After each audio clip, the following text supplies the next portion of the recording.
3개월 만에 말씀을 나누는 자리에서 우리 성도님들을 만나 뵐 수 있는 것이 참 기쁘고 감사합니다. 저희 가정은 늘사랑 공동체와 또 담임 목사님의 배려와 사랑 덕분에 지난 3개월의 안식월을 잘 마치고 복귀하였습니다. 안식월 기간 동안 잘 쉬면서 또 회복과 재충전의 시간이 된 것 같습니다. 그 결과로 제 얼굴이 좋아졌다는 그런 이야기를 많이 들었습니다. 여러분 보시기에 그렇게 보이시나요? 네, 성공했습니다. 네, 감사합니다. 그런데 제가 생각하기를 설교를 준비하면서 생각하기를 이 시간이 끝나고 난 후에 얼굴뿐만 아니라 설교 말씀도 좋아졌다는 이야기를 들을 수 있을까 걱정이 되기는 합니다만 주어진 짧은 시간에 제가 안식월 기간 동안 느끼고 또 경험했던 하나님의 은혜에 대해서 함께 나누려고 합니다. 안식월 기간 중에 가장 좋았던 것은 여유 있는 시간을 갖고 저희 아내와 대화를 나눌 수 있었다라고 하는 것입니다. 한참 바쁘게 사역할 때는 하루에 30분 채 안 되는 그런 생존 대화만 이렇게 나누는 그런 시간들도 있었는데 안식월 기간 동안 아침부터 저녁까지 함께 시간을 보내면서 자연스럽게 많은 대화를 나누게 되었습니다. 그 중에서도 공통적으로 나누었던 주제는 하나님의 은혜가 참으로 감사하다라고 하는 것이었습니다. 제가 올해로 늘사랑교회에서 이렇게 사역한 지 12년이 되더라고요. 이렇게 오랜 시간 좋은 교회에서 사역을 할 수 있는 것은 하나님의 은혜다라는 그런 생각을 지난 안식월 동안 많은 생각을 해보게 되었습니다.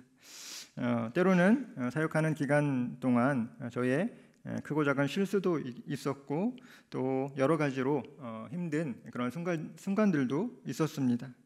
또한 내가 힘들다는 그 이유로 저의 가족들에게 또 주위에 있는 그런 동역자들에게 짜증도 내고 또 불평도 하고 하면서 그들을 힘들게 했던 그런 일들도 기억에 났습니다.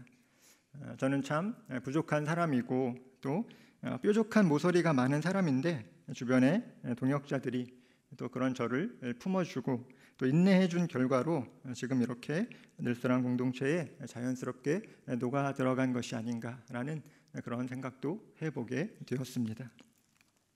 또 맡겨주신 부서 사역이나 또 목양 사역을 하면서 함께 동역해 주신 늘사랑의 여러 성도님들은 때마다 필요한 도움을 아끼지 아니하셨고 또 많은 위로와 격려를 해주셨습니다. 제가 이렇게 한참 바쁘게 사역할 때는 사실 이런 것을 잘 느끼지 못했던 것 같아요.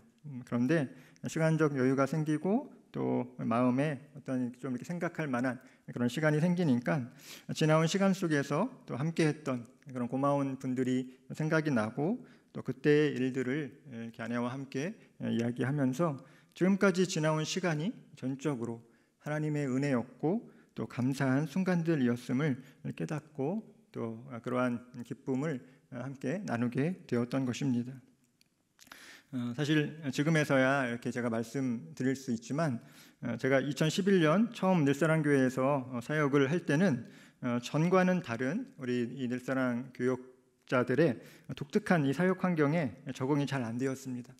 그래서 1년만 사역을 하고 다른 사역지로 옮겨야 되겠다라고 하는 그런 생각을 했었습니다. 하지만 그것을 놓고 기도해도 하나님이 별다른 응답을 주지 않으셔서 남아있기는 했습니다. 그런데 꽤 오랫동안 남아있게 된 것 같습니다. 지금 생각해보면 그때 사역지를 옮기지 않은 것이 너무나 감사한 그런 일이었습니다. 이렇게 지난 시간을 돌아보며 깨닫는 것은 우리는 하나님의 주권 가운데에 또 하나님의 계획과 하나님의 시간표 속에서 하루하루를 살아가고 있다라고 하는 것을 다시 한번 깨닫게 되었습니다. 우리가 퍼즐 맞추기를 하다 보면 처음에는 이것이 어떤 그림으로 완성될지 전혀 알 수가 없습니다. 하지만 조금씩 그 퍼즐을 맞추다 보면 이게 어떤 그림이 되겠구나 하고 그 완성된 그림이 머릿속에 떠오르는 것처럼 하나님은 저와 여러분의 삶을 한 걸음 한 걸음 인도해 가십니다. 그리고 다른 길로 빠지지 않도록 하나님이 우리를 꼭 붙들어 주신다라고 하는 것을 여러분 믿으시기를 바랍니다. 오늘 본문 말씀처럼 먼저는 그 은혜로 인하여 우리가 구원받은 것, 이것이 얼마나 감사한 일입니까? 또 하나님께서 구원받은 자녀들을 그냥 내버려 두지 않으시고 또 선한 길로 신실하게 인도해 가심을 경험할 수 있는 것, 이것도 우리에게 주어진 큰 은혜인 것입니다. 이 은혜는 내가 그럴 만한, 받을 만한 자격이 있어서 받는 것은 아닙니다. 이것은 하나님의 선물인 것이고 나의 행위로부터 비롯된 것이 아니라 그냥 전적으로 주어진 것, 하나님으로부터 선물로 우리에게 주어진 것이다 라고 하는 것이 이 은혜의 본질일 것입니다. 그렇기 때문에 우리에게는 자랑할 것이 없는 것이고 또 은혜 받은 자로서 겸손히 하나님과 동행하며 또 선을 행하는 것이 오늘 우리에게 주어진 사명인 것입니다. 그렇다면 이러한 은혜를 받고 또 그 속에서 살아가는 우리는 또 하나님께 어떤 응답을 해야 하겠습니까? 짧게 세 가지를 말씀드리고자 합니다. 그것은 바로 감사하며 기뻐하며 찬양하는 삶을 살아가는 것입니다. 우리는 감사하는 삶의 중요성에 대해서 많은 가르침을 받았고 또 그것이 얼마나 중요한 것인지를 잘 알고는 있습니다. 하지만 실제적인 우리의 삶에서 이 감사가 제대로 이루어지지 않는다라고 하는 것을 우리는 잘 또 공감할 것입니다. 하루하루 치열한 전쟁터와 같은 그러한 직장에서 또 사업장에서 분주한 이 가정일 속에서 이렇게 시달리다 보면 감사는 잊어버리고 불평과 불만이 우리의 마음을 차지하는 것을 느낄 수 있는 것입니다. 하지만 성경은 분명하게 오늘 우리에게 범사에 감사하라고 말씀하고 있습니다.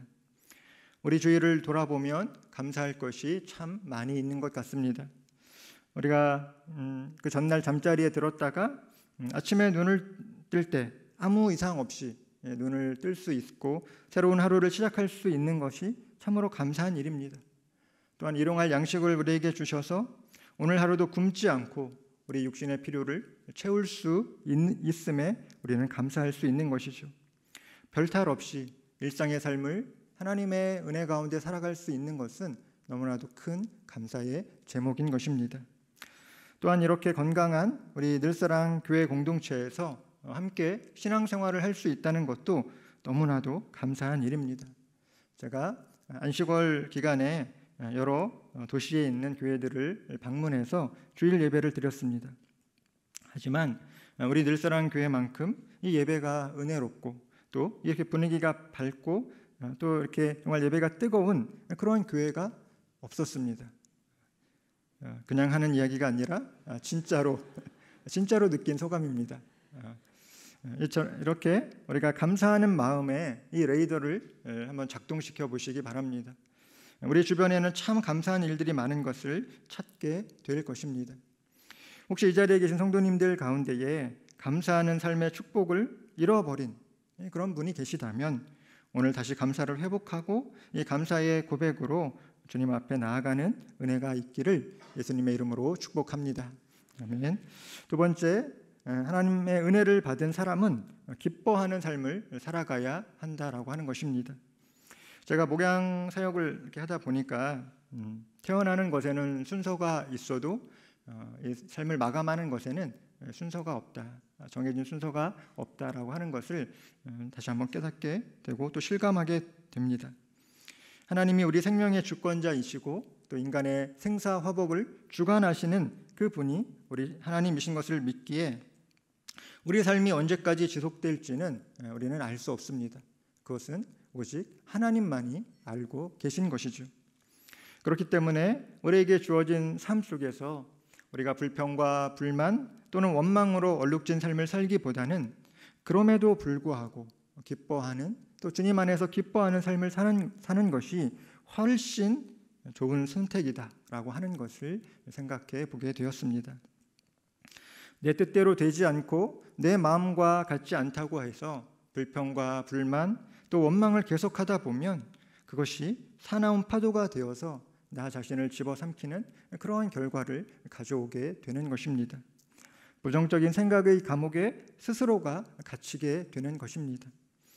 성경은 우리에게 항상 기뻐하는 삶을 살 것을 말씀하고 있습니다.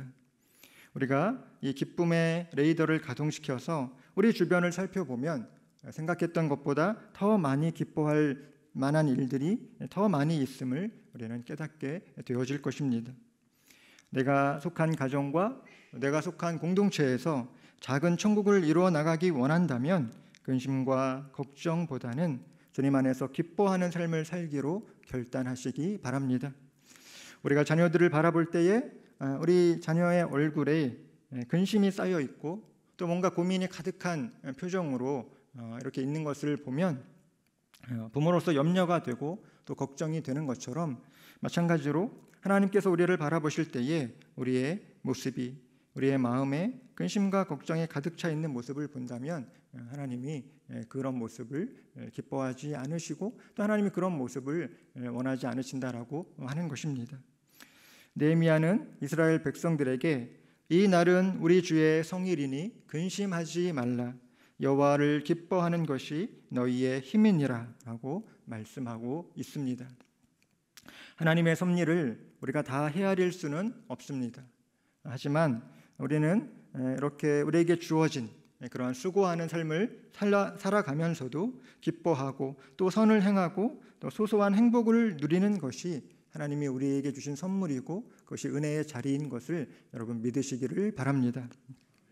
바라기는 저와 여러분이 하나님 안에서 우리에게 주어진 그 기쁨을 잘 지키고 또 우리가 주님 안에서 늘 기뻐하는 삶을 살아가며 또 선한 영향력을 미치는 거룩한 주님의 백성들 되어지시기를 예수님의 이름으로 축복합니다. 아멘.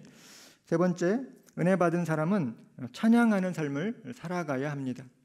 우리 함께 이사야 43장 21절 말씀 함께 읽어보도록 하겠습니다. 시작. 이 백성은 내가 나를 위하여 지었나니 나를 찬송하게 하려 함이니라. 아멘. 감사와 기쁨이 우리의 삶 가운데 넘치면 자연스럽게 찬양하는 삶을 살아가게 되는 것입니다.